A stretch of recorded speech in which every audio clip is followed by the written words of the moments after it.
Jadi hadis ini menjelaskan bahwa Islam terdiri dari akidah, keyakinan dan amalan.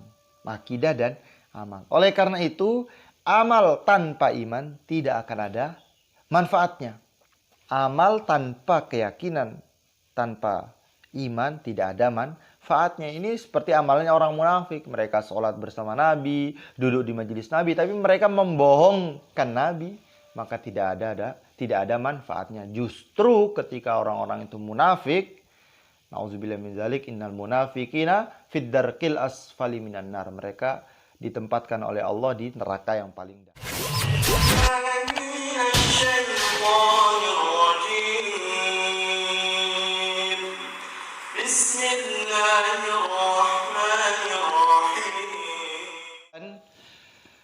Rukun Islam yang ketiga atau bangunan Islam, pondasi Islam yang ketiga adalah membayar zakat. Yaitu dengan memberikan bagian tertentu dari harta kita sesuai nisabnya, kapan pembayarannya. Walladzina hum lizzakati fa'ilun walladzina fi amwalihim haqqum ma'lum. Dan orang-orang yang di dalam hartanya tersedia bagian tertentu. Jadi di dalam harta kita ini ada hak-hak fakir miskin ataupun asnaf yang berhak menerima harta zakat. Jadi salah satu hikmah di balik kewajiban zakat adalah menegakkan keadilan, menuntaskan, menghilangkan kemiskinan, dan membasmi kejahatan. Jadi mungkin namanya orang yang mencuri, orang yang berbuat keburukan, mengambil hak orang lain itu akan tetap ada. Karena tidak mungkin yang namanya seluruh dunia ini baik, semua itu tidak mungkin. Mesti ada aja orang-orang yang buruk. Bahkan di zaman Nabi saja, pemerintahannya langsung Nabi yang mengurus, langsung para khulafaur rasyidin yang mengurus pun tetap juga ada yang namanya mencuri, ada yang namanya berzina, berbuat buruk, bahkan orang musyrik pun ada, orang kafir ada, Abu Jahal ada, bahkan orang-orang munafik pun ada. Itu di pemerintahan yang baik. Akan tetapi bukan itu yang kita lihat. Yang kita lihat bagaimana umat Islam ketika zaman Nabi, ketika zaman para sahabat radhiyallahu anhum, mereka betul-betul menjalankan Islam secara kafah, zakatnya ditunaikan dengan benar-benar, maka kehidupan mereka mengalami perubahan drastis. Peningkatan ekonomi, peningkatan amal ibadah, sehingga mereka tidak takut ketika azan berkumandang, mereka menutup toko mereka, meninggalkan toko mereka dalam keadaan terbuka untuk menunaikan panggilan Allah Subhanahu wa taala. Mereka tidak takut hartanya hilang, mereka tidak takut hartanya tercuri ataupun hal lain. Mengapa? Karena ketika itu memang masyarakat sahabat Allah Subhanahu wa taala beri mereka kehidupan yang hayatun thayyibah, kehidupan yang baik. Sehingga umumnya masyarakat ketika itu mereka tidak saling jatuh menjatuhkan, tidak saling curi mencuri, tidak saling mengambil hak orang lain. Karena apa? Karena sesama mereka sudah menunaikan kewajiban masing-masing. Yang wajibkan zakat, mereka sudah menunaikan zakatnya. Nah, ini adalah salah satu hikmah di balik pembayaran zakat. Kemudian hikmah lain di balik pembayaran zakat juga, Allah Subhanahu wa taala akan menimbulkan kasih sayang satu sama lain. Mengapa zaman sekarang orang-orang Islamnya saling jatuh menjatuhkan, saling dengki, saling iri, tidak suka bila ada orang lain diberikan nikmat oleh Allah? Ini salah satu karena di dalam hati mereka tidak ada kasih sayang kepada kaum muslimin. Dan dengan adanya saling memberi, tahadu tahabu, saling memberilah kalian, maka kalian akan saling cinta mencintai. Oleh sebab itu dengan adanya pembayaran zakat, yang memiliki harta memberikan zakat kepada yang tidak memiliki, bahkan yang memiliki harta yang sudah berkewajiban zakat memberikan zakat kepada orang yang memiliki, akan tetapi dia terbelenggu dengan adanya utang dan lain sebagainya. Nah, sehingga antar orang Islam bisa saling cinta, mencintai, hilanglah saling iri dengki, hilanglah sikap-sikap atau sifat-sifat yang menjatuhkan martabat orang Islam. Nah, apabila zakat ditunaikan dengan benar. Sehingga saling menghormati sesama kaum muslimin. Kemudian rukun Islam yang keempat. Kita lihat urutan di sini karena sebagian naskah mengatakan rukun Islam ataupun haji adalah yang terakhir, tapi di hadis yang kita bahas sekarang wahajil bait adalah urutan yang keempat. Tidak masalah haji dulu atau puasa dulu, tidak jadi masalah dalam hadis tersebut. Yang keempat yaitu hajjil bait, yaitu haji ke Baitullah. Yakni ziarah menuju Baitullah pada bulan-bulan haji, yaitu bulan Syawal, Zulqa'dah, dan 10 hari pertama dari bulan Zulhijjah, dan melakukan manasik yang telah dijelaskan yang mulia baginda Rasulullah SAW di beberapa hadis beliau. Haji merupakan ibadah yang berhubungan dengan harta dan fisik sekaligus. Jadi haji ini adalah tingkatan amalan agama yang melibatkan seluruhnya. Kalau kita syahadat ini amalan lisan dan ini mudah. Kemudian kalau kita sholat ini amalan fisik, tidak perlu memiliki harta. Orang kaya bisa sholat, orang miskin bisa sholat, orang sakit bisa sholat, orang sehat bisa sholat. Nah, yang penting kita hidup bisa sholat.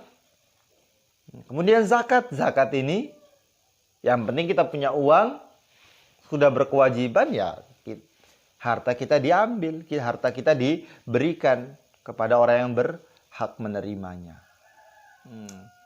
Tapi haji, nah puasa juga demikian. Yang penting kita sehat, tidak mesti punya duit, kita bisa mengerjakan puasa. Menahan hawa nafsu dari segala sesuatu yang membatalkan puasa, bahkan segala sesuatu yang menghilangkan pahala kita berpuasa. Berbeda halnya dengan haji. Haji ini fisik iya, harta iya, menahan syahwat iya. Nah, ketika kita berhaji sudah ihram, kita tidak boleh melakukan hal-hal yang membatalkan haji. Bahkan mencukur bulu saja tidak boleh, kecuali selepas tahallul. Banyak amalan-amalan haji yang mana mengumpulkan seluruh rukun Islam yang 5 itu. Nah, haji ini merupakan ibadah yang berhubungan dengan harta dan fisik sekaligus yang bertujuan mewujudkan manfaat yang banyak bagi individu dan sosial.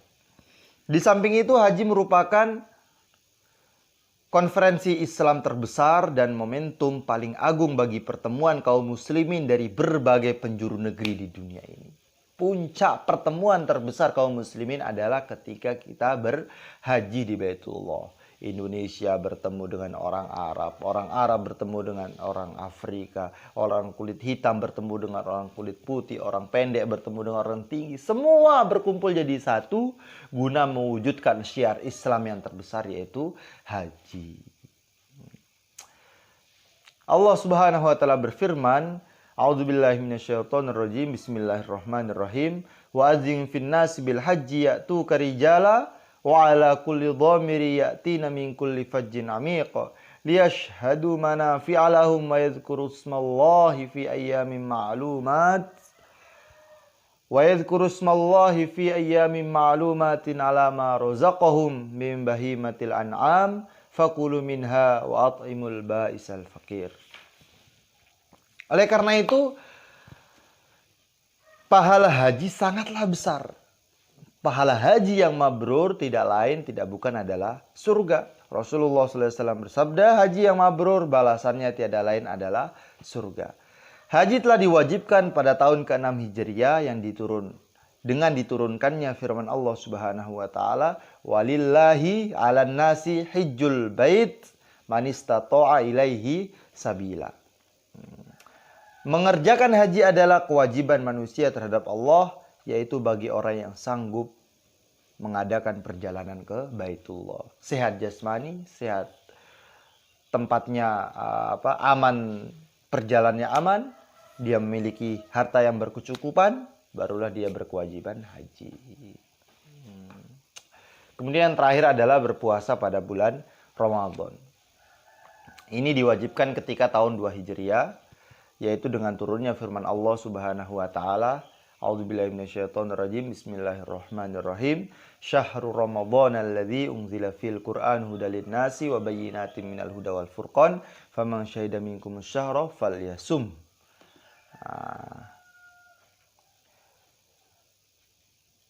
Apa hikmah dibalik kita berpuasa? Nabi SAW bersabda, "Sumu tasihu."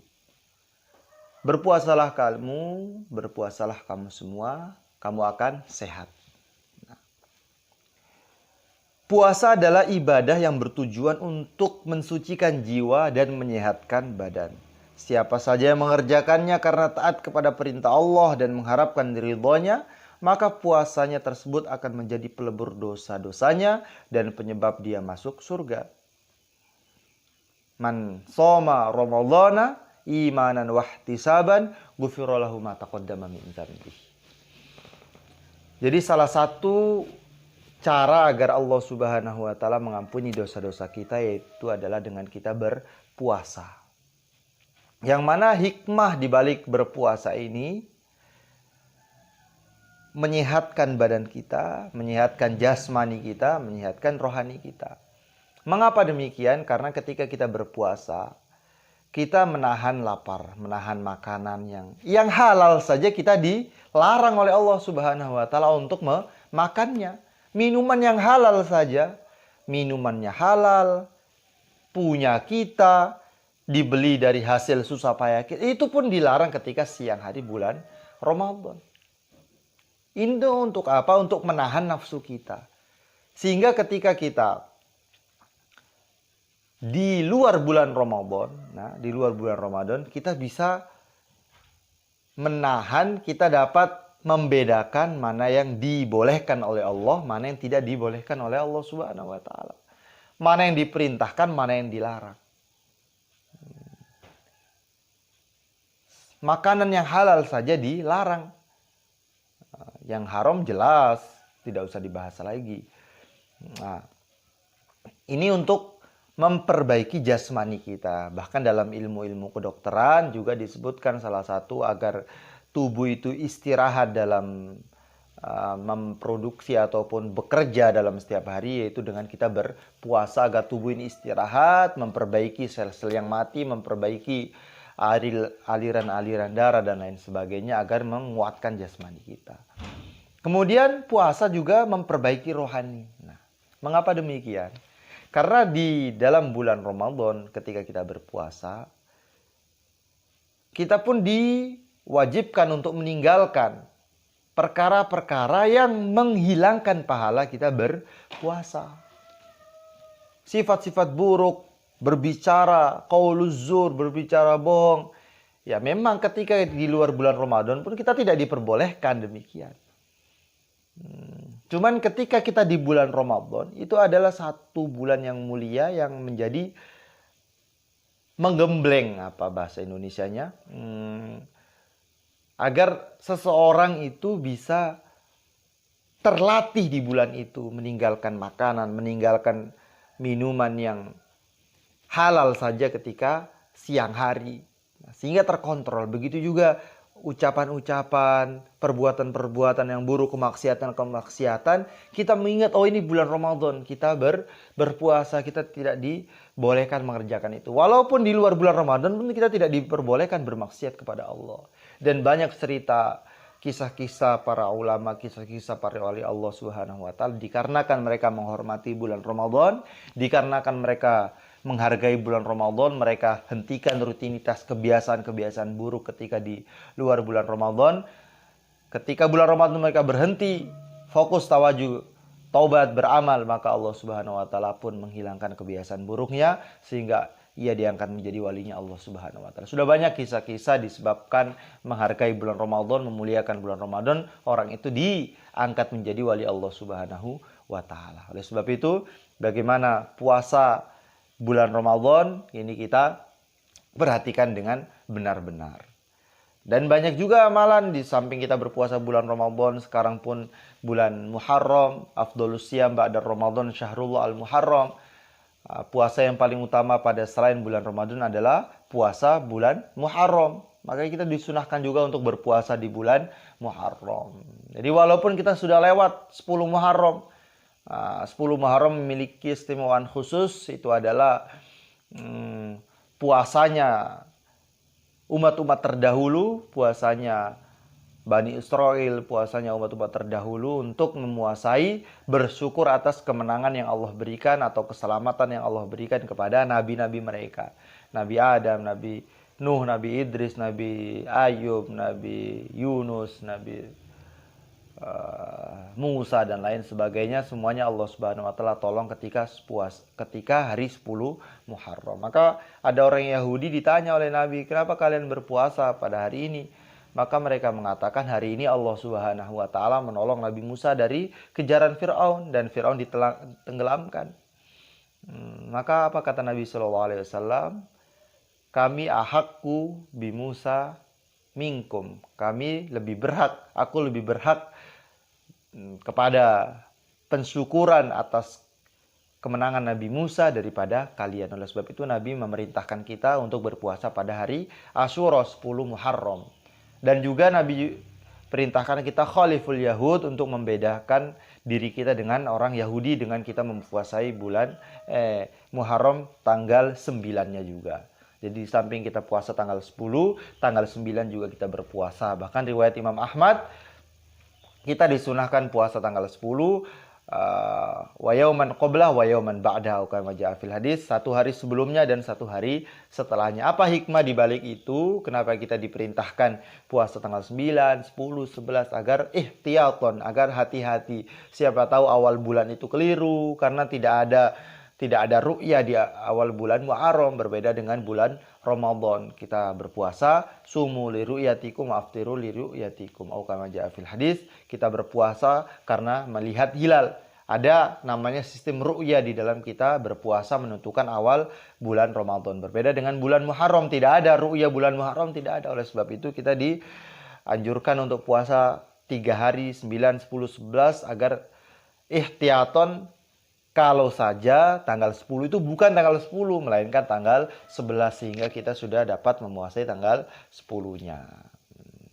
Ataupun tanggal 10 itu bukan tanggal 10, tapi tanggal 10 itu di tanggal 9, kita pun sudah dapat memuasai hari Asyura. Wallahu a'lam.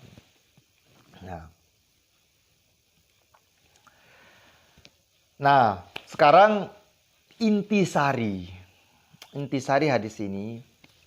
Jadi hadis ini menjelaskan bahwa Islam terdiri dari akidah, keyakinan dan amalan. Akidah dan amal. Oleh karena itu, amal tanpa iman tidak akan ada manfaatnya. Amal tanpa keyakinan, tanpa iman tidak ada manfaatnya. Ini seperti amalnya orang munafik. Mereka sholat bersama Nabi, duduk di majelis Nabi, tapi mereka membohongkan Nabi. Maka tidak ada manfaatnya. Justru ketika orang-orang itu munafik, nauzubillah min dzalik, innal munafiqina fid darqil asfali minan nar. Mereka ditempatkan oleh Allah di neraka yang paling dalam. Nah, begitu juga tiada artinya iman tanpa diiringi dengan amalan. Mengapa demikian? Karena pembuktian seorang hamba iman kepada Allah, yakin kepada Allah, yakin kepada janji Allah, yakin kepada siksa Allah bila dia melanggar perintahnya adalah mengamalkan perintah Allah, menjauhi seluruh kemaksiatan, menjauhi seluruh larangan Allah. Ini adalah bukti dari keimanan seorang hamba. Tapi bukan berarti kalau gitu orang yang sudah syahadat tapi dia tidak beramal kafir, tidak. Tetap orang yang bersyahadat statusnya dia orang yang beriman, tapi dia berdosa telah meninggalkan perintah-perintah Allah. Tetap ada harganya. Iman itu memiliki harga walaupun sebiji sawi. Tapi kita tidak tahu berapa juta tahun dia disiksa di neraka Allah Subhanahu wa taala kecuali bila dia diampuni oleh Allah Subhanahu wa taala. Kemudian keterkaitan antara rukun Islam yang satu dengan yang lainnya. Apa keterkaitannya? Siapa saja yang mengerjakan rukun-rukun Islam ini secara lengkap, berarti ia adalah orang muslim yang sempurna keimanannya. Maknanya, kenapa dia mengerjakan rukun Islam secara lengkap? Dikarenakan dia mampu, dia sehat, jasmani, bisa dia puasa, bisa dia sholat. Sholat ini dia perlu sehat, sakit pun bisa, yang penting dia masih hidup. Kalau puasa dia harus mampu. Kemudian zakat dia memiliki harta, haji dia mampu dan memiliki harta. Dia mengerjakan semuanya, maka dia termasuk orang Islam yang taman, Islam yang sempurna. Akan tetapi, bila dia meninggalkan semuanya, 5 rukun Islam ditinggalkan semuanya, jelas. Ulama sepakat dia tidak termasuk orang iman, tidak termasuk orang Islam, dia adalah kufur, kafir. Nah, siapa saja mengingkari, ini mengingkari. Ada orang yang syahadat, tapi dia mengingkari salah satu dari rukun Islam. Maka ijma' ulama dia pun dihukumi kufur.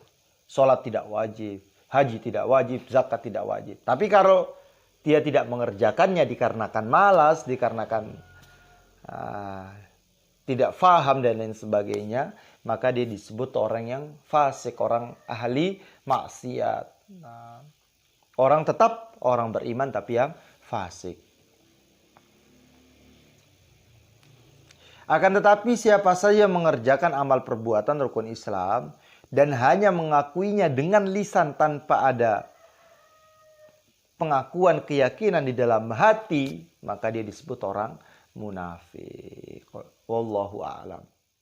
Terus bagaimana orang yang sholat sudah, tapi dia tidak bisa menyebabkan orang itu dapat meninggalkan perbuatan keji dan mungkar. Maka jangan kita bilang ya udah tidak usah sholat saja, jangan. Tetap saja sholat, nanti suatu saat Allah sholat dengan benar-benar, usahakan khusyuk khudunya diperhatikan, rukun syaratnya diperhatikan, maka Allah Subhanahu wa taala akan mengubah perilakunya, kehidupannya menjadi kehidupan yang baik. Sebagaimana firman Allah, inna sholata tanha 'anil fahsya'i wal munkar. Jadi Allah sholat itu akan mencegah dari perbuatan keji dan mungkar. Begitu juga dengan puasa-puasa yang lain. La'allakum tattaqun, kutiba alaikumus syiyam kama kutiba alal ladzina min qablikum la'allakum tattaqun. Nah, puasa itu diwajibkan agar kita menjadi orang yang bertakwa. Ada orang berpuasa tapi dia tetap maksiat, puasa saja terus, puasa terus dengan menghargai, mengagungkan amalan itu, maka insya Allah Allah Subhanahu wa taala akan menjadikan dia orang yang bertakwa. Dan amalan-amalan lain kita hendaknya mengerjakan semuanya dengan sebenar-benarnya. Adapun hasilnya itu terserah Allah Subhanahu wa taala kapan Allah berikan hasil itu. Wallahu a'lam. Kurang lebihnya mohon maaf. Insya Allah di pertemuan selanjutnya kita akan lanjutkan di hadis yang keempat mengenai fase-fase penciptaan manusia dan akhir kehidupannya. Subhanallah bihamdi, subhanakallahumma bihamdika, asyhadu an la ilaha illa anta, astaghfiruka wa atubu ilaik. Assalamualaikum warahmatullahi wabarakatuh.